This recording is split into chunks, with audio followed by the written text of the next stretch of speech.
The wind sweeps across the endless plains, carrying with it the scent of dust, sweat, and danger. You stand alone, the sun beating down, the horizon stretching in every direction.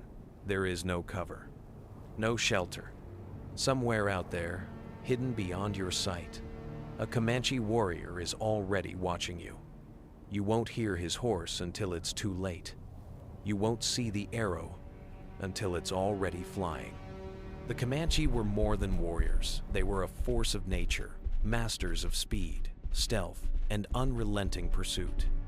If you found yourself in their sights, how long could you survive? Could you even last 10 minutes? Let's find out. From the moment a Comanche child took his first steps, his life was bound to the back of a horse. By the age of 4, he could ride bareback with no hands, guiding his mount with just the pressure of his knees. Horses weren't just tools of war, they were extensions of the warrior's own body, as natural to them as walking was to others. By adolescence, these boys had already tasted the dust of the hunt and the blood of battle. They learned to draw and fire a bow while clinging to the side of a galloping horse, bodies pressed low and shielded from enemy arrows. Their fathers and uncles taught them the ways of the land, how to find water where there seemed to be none, how to read the faintest hoof print, and how to smell the smoke of a camp miles away. This training wasn't a choice, it was survival. In a world where rival tribes and encroaching settlers threatened their existence, weakness was not tolerated. A Comanche boy who couldn't ride, hunt, or fight was a danger to everyone around him. And so, by the time he was a man, he was already a predator of the plains, swift, relentless, and without mercy. The Comanche didn't need roads or signs to find you.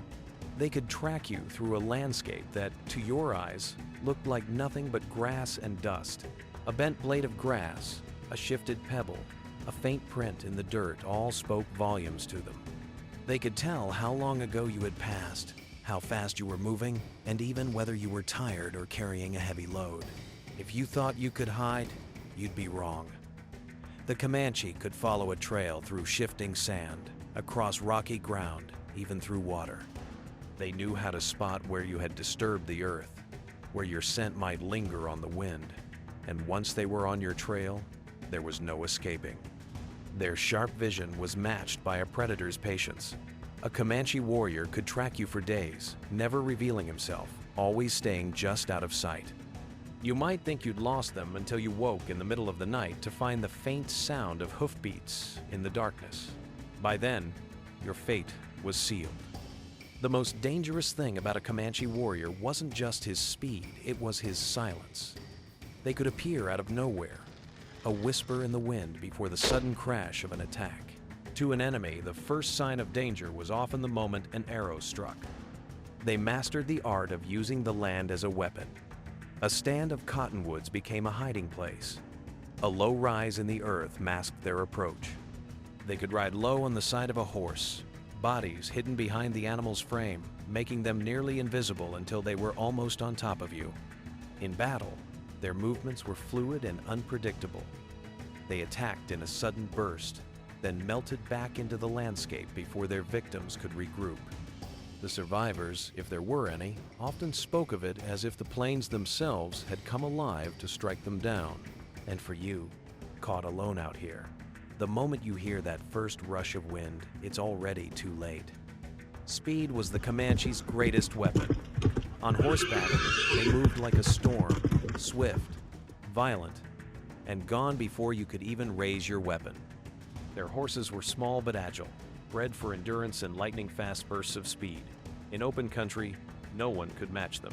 A Comanche warrior could ride full tilt, loose a volley of arrows, and vanish over the horizon before his enemies even reloaded their guns.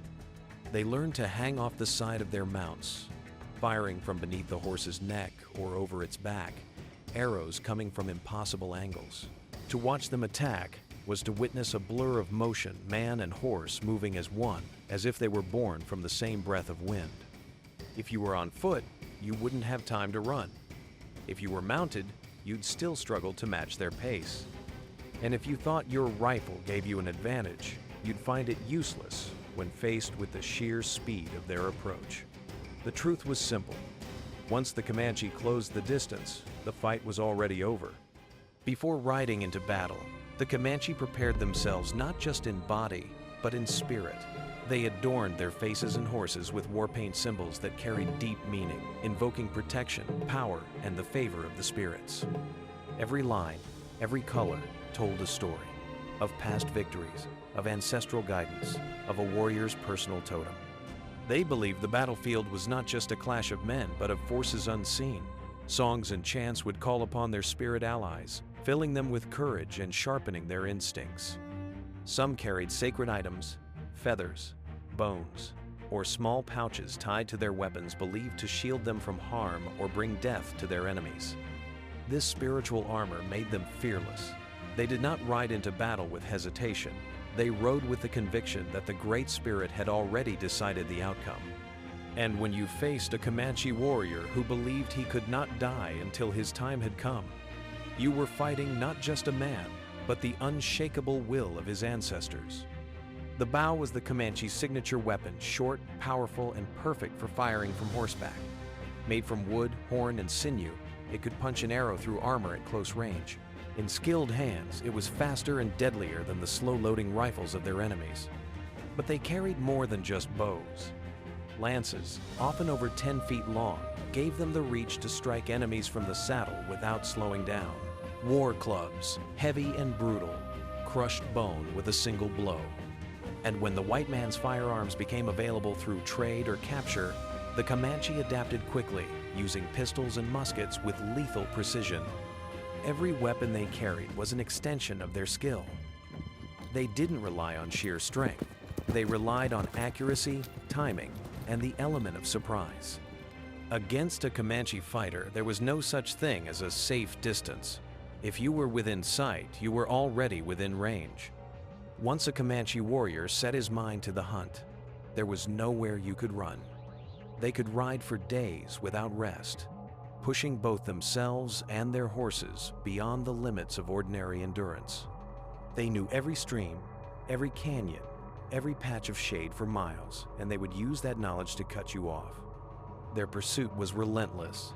If you tried to flee by night, they tracked you by starlight.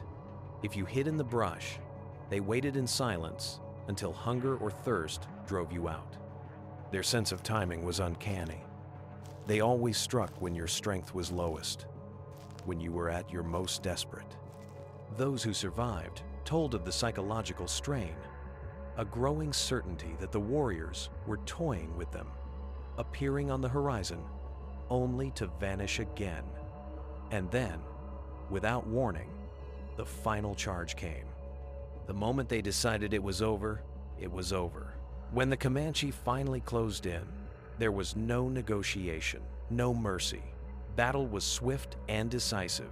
If they saw you as a threat, they struck without hesitation. If they sought vengeance, they made an example of you. Their reputation was built not only on their victories, but also on the fear they left behind. Captivity was not a kindness. Prisoners were sometimes taken to replace lost tribe members, but more often they were kept for ransom or ritual punishment. For the Comanche, war was not sport, it was survival, a defense of their people, their land, and their honor. The fight ended as quickly as it began. In the stillness afterward, the wind carried the same scent it had before: dust, sweat, and danger. But now it was mingled with the knowledge that you had faced one of the greatest horse warriors the world has ever known. And if you were still breathing, you were one of the lucky few. Against a Comanche warrior, survival wasn't a matter of strength. It was a matter of impossible odds. Their speed, skill, and unbreakable spirit made them the masters of the plains, feared by all who crossed their path. Would you have stood your ground, or would you have fallen within those 10 fateful minutes? Share your thoughts, and don't forget to subscribe for more untold stories of history's most formidable warriors.